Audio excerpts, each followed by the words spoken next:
are you? Stay to me, right? So, as some of you will know, I went out for dinner last night and it was lovely. And I had a beautiful steak and lobster, and I had roasted garlic, and it was lovely. I'll tell you what though, I bloody stink this morning. But I did promise myself I'd go to the gym, so I'm sitting. I don't even know if I plugged it in. What a silly lady. Right. So let's do that, shall we? That might be better. You might be able to hear me now. Right, so I promised myself that I would get up this morning, even though I drank copious amounts of wine, and go to the gym. So I'm a bit later than normal. But I wanted to come on and talk to you guys. Because I posted, I done a live, I think it was it last week? And I was in Sainsbury's car park, and I was talking about creating your own story and not being a part-time actor or an extra in somebody else's. And that got me thinking about life generally, as you do, but also about how we as individuals go about creating our own stories. And I started to think, well, how does that happen? How does that happen? And what processes do you need to go through to make that happen? So I'm going to give you an example of why I'm talking about this, because your stories can be created through your own beliefs, your limited beliefs, and they are limiting beliefs, through family conditioning, and through things you learn and are exposed to as you go through your life. So when you're born, you know nothing. You know nothing. So every single thing you're exposed to will become an experience. And I wanted to talk to you about the first time I actually knew that I'd created, well, I didn't know at the time, but I know now, I'd created a story. Because throughout my life, I've created many stories. And I wanted to go through something with you about that. Now, this is going to, I don't know what kind of reaction this is going to cause, but I actually don't care, to be quite honest. But I do think it's really, really important. Well, it's been a very, very important journey for me. As you know, I've been on a healing journey for, quite a while now. To be honest, I'd say since 2005, which I would say definitely, but it was probably before then, to be fair. Because like people, I've had situations and experiences happen to me that I've had to deal with throughout my life. Now, you as an individual will know what's right and what's wrong for you, and you as an individual will either work with whatever the experience is or not. And so one of my first early memories of me creating a story was back when I was probably, the earliest one I can remember was I was probably about 7, to be honest. Now, my family had broken down. My dad had left the house. There was me, my mum, my sisters. And at that point, we didn't have my younger sister Sarah. She wasn't conceived then. So we had my oldest one, me in the middle, and the youngest one. And the youngest one, she was born on the same day as the eldest one, but 4 years apart. So they had a nice connection. They had a good connection. And I didn't really have a connection with either of my sisters, to be honest. And I will be honest about it. And I'm not saying this to be judgmental. This is not about being judgmental.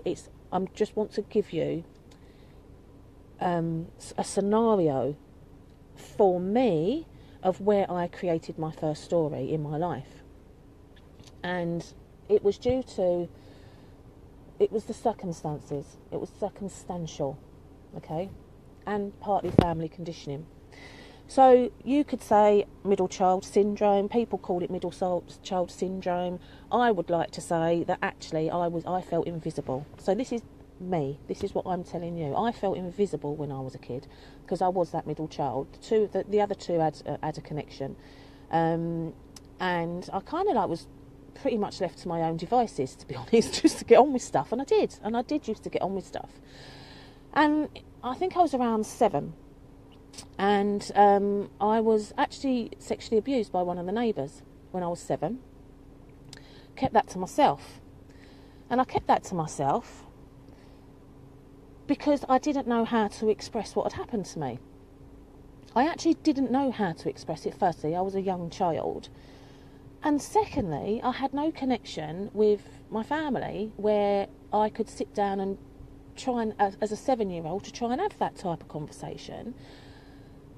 And clearly I didn't want to take that to my mum because I felt feelings of,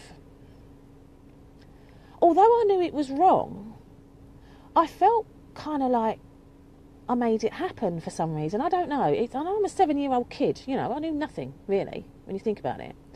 So I kept that to myself for quite a long time, actually, probably until about 2005 when I put it in my book, right? And yes, I put it in my book, and I'll come to that in a second. So then it happened again around 11, when I was about 11, and it's the same feelings. I felt ashamed of myself. I thought it was something I was doing. I had these feelings of not being able to talk to people. I felt very alone. I felt very abandoned to some extent because I was constantly out just doing my own stuff. And clearly what that did is that started a story for me. And that story went on for years. And it's not the fact of what happened, it's the fact of what I was dealing with in myself. So that made me feel a bit worthless. I felt worthless because I felt invisible. I felt I would never... so I felt worthless. I didn't feel loved because I was being abused. I had no one I felt I could trust because I wasn't talking to anybody, because I felt like I couldn't talk to anybody. And that continued with me for a long time. Now, although I buried it, I actually buried it, because you tend to bury stuff like that, because you don't want to deal with it. You don't want to deal with those feelings of embarrassment, being ashamed, feeling dirty. For all the reasons, and especially when you're a child, you don't understand why you are the person that's feeling these things, because you don't understand what's gone on. But that was the start of my first story. All of those feelings. Now, some people that may watch this may be thinking, oh my God, so excuse me, how on earth can she come on a live broadcast and tell people her personal business like that? And that's fine. But you know what I say to you people? I'm not ashamed of what happened to me. I don't have those feelings anymore because I've dealt with it. And if I was to feel that, what I've just described, of what people may think of me for saying this, I fall back into that old story, that old pattern, those old feelings, that old negativity, that old energy, that old stuff that served me no purpose. So that's what I would say.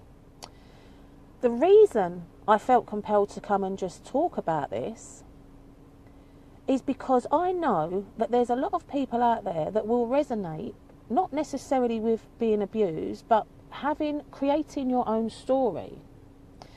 Now, all of those feelings I've just spoken about, in 2005, that went on for ages, by the way, but I didn't know, buried it, as you do, buried it. In 2005, I lost my mum. And it was traumatic for me. I can't even explain how traumatic that was. And at that point, a part of me died. Okay? It died. And all of those feelings of when I was a child came up again. Because my family were not there for me to talk to. I was invisible again. I felt regret and ashamed of some of the stuff where my mum was concerned, because then it's like, oh, I should have done this more, I should have done that more, because it was quite, I mean, she died of cancer, and the cancer diagnosis was very sudden, but she only lived about 16 to 18 months after. you know, and it's all that guilt and all that shame and that abandonment and can't speak to the family, there's no one there for me, feeling invisible. Everything came crashing down on me. And I had a choice at that point. I had a choice that I could have continued to live in that old story. Hi, Joe. Oh, hi, Avril. I could have continued to live in that old story. Or I had a choice to change and change my story. And that's what I did. And I know some of you will resonate with what I'm saying. And as I said, some of you will go, oh my God, how can you speak so openly about this? Well, I can, because I don't feel these feelings anymore. Because I've worked through them. And one of the key things, some people turn to God. And they do. They turn to religion to help themselves heal. And to live a decent, good life and to live out your own story, you have to decide what your story is going to be. So you can live in your old stories if that's what you choose to do. And one of my old stories is what I've just described to you. The feelings of being invisible because I was the middle child. The feelings of feeling dirty and ashamed and never going to amount to anything because I had no love in my life. And I was abused when I was a child. So those feelings created my story. And I didn't want to go back there. I did not want to go back there. So I took a different route. I decided it is not going to happen. It is not going to happen for me. And it's been a long time. But I don't feel that way anymore. And I have created my own story now, whereby that is no longer relevant to me. It's no longer relevant to me. And the reason why I'm saying this is because, as you know, I do healing. I actually do healing. I've been having to heal myself a lot through, and this is only one story I'm telling you here. I've got many, like we all have.